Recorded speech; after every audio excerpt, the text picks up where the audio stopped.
There is simply no proof to support Jebel Musa's claim as the holy mountain. Remains of the earliest Hebrews have been found 60 miles northwest of Santa Catarina in a place that was already called the Land of God at the time of the Exodus. Could this be the place where Moses received the Ten Commandments?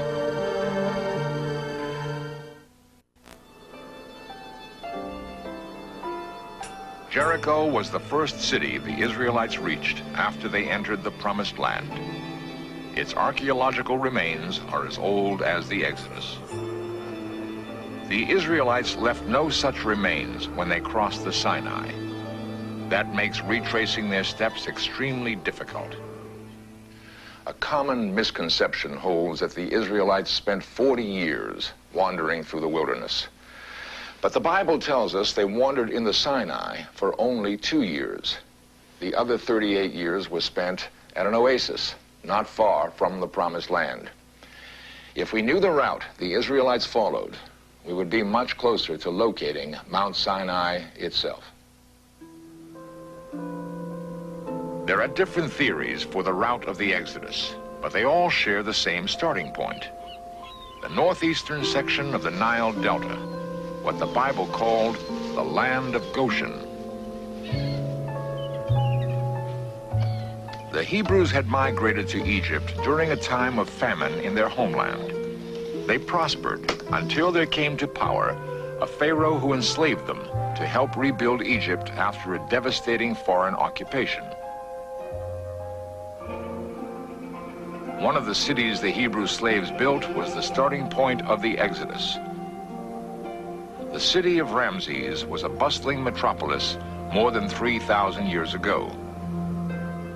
If the generally accepted theory about the date of the Exodus is correct, the pharaoh confronted by Moses would have been Ramses II.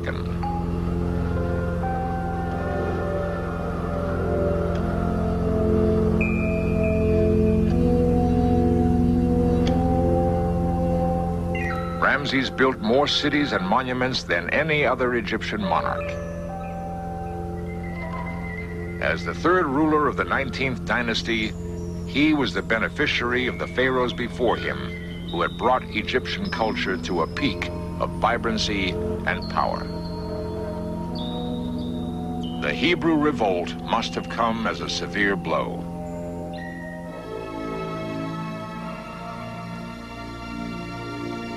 By the time the Hebrew slaves left Egypt, they had undoubtedly absorbed a certain amount of Egyptian religion. The mountain in Sinai, where they went to receive the Ten Commandments, might have been an Egyptian place of worship, a mountain in the desert that was already sacred. There is such a place in the southern Sinai. In 1762, a Danish traveler named Karsten Niebuhr came to the southwestern Sinai and discovered what the Bedouin had always known. An Egyptian temple, almost 4,000 years old, was on a plateau called Serabit el Khadem.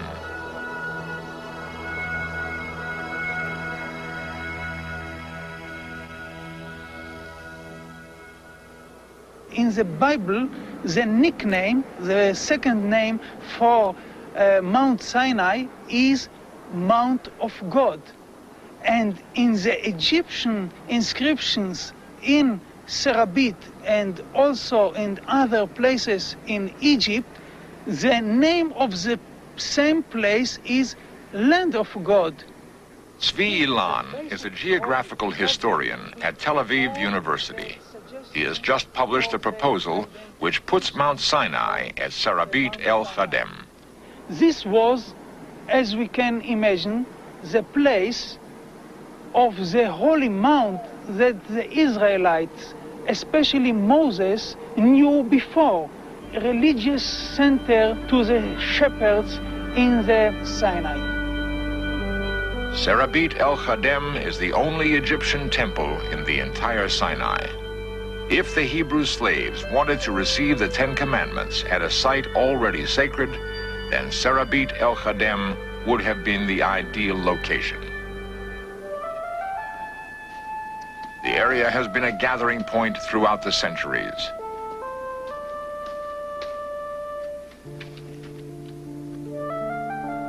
The desert floor below Serabit el-Khadem is still used for an annual festival for Bedouin tribes from all parts of the Sinai. That means the Bedouin know this as an area that will support life. The Israelites may have known it too. The Bible says they were camped at Mount Sinai for 10 months. According to the figures, there must have been at least 2 million Israelites on the Exodus.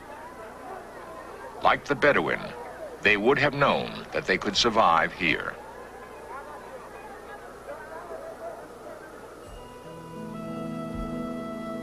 The Egyptian temple at Serabit el-Khadem was begun approximately 700 years before the Exodus took place. The first part of the temple was the cave of Hathor, who was an important Egyptian deity. Hathor may have been the inspiration for the golden calf. Although she often appears as a human, that is not her most common form. In some places in Egypt, you can see Hathor as a golden cow. For many generations, people thought that the origin of it is Egypt, maybe the bull Apis. But now, if I am right in suggesting Serabit as Mount Sinai, maybe that I can point something more realistic for the golden calf. I mean, Hathor itself. While scholarly discussion centers on Hathor, the fundamental question is, were the Israelites here at all?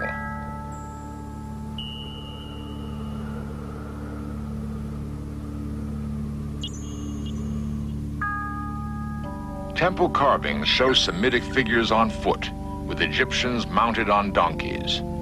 The Semites in these carvings could have been the Hebrew slaves, since they are obviously subservient to the Egyptians.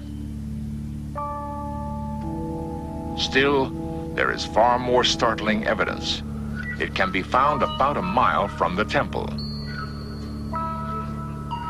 The entrance to the cave is inconspicuous, easy to miss. In fact, it was only discovered in the last part of the 19th century. Thousands of years ago, someone carved the first letters in history into the walls of this cave.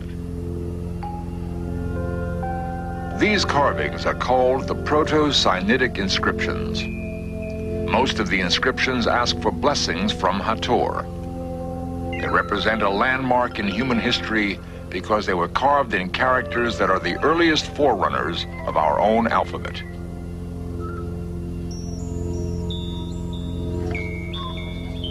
What startled archaeologists was a second inscription in a cave nearby. It implied that religious Hebrews stood on this spot thousands of years ago. Inscribed on the wall were the characters for the word El, which is the name of the Hebrew God.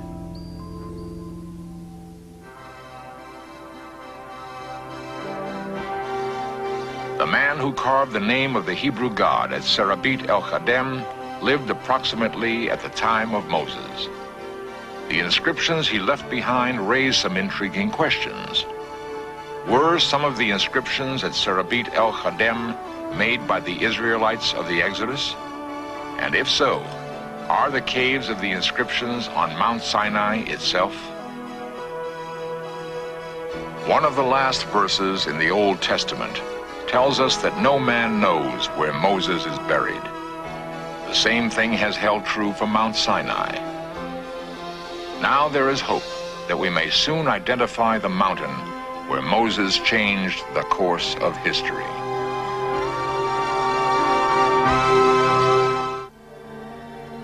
The Sinai has been the battleground for more than 50 invading armies since the beginning of recorded history. It has absorbed the ruins of ancient and modern chariots, and the ghosts of countless soldiers. It has been an unyielding witness to the fleeting struggles of man and a silent guardian of his oldest religious mysteries.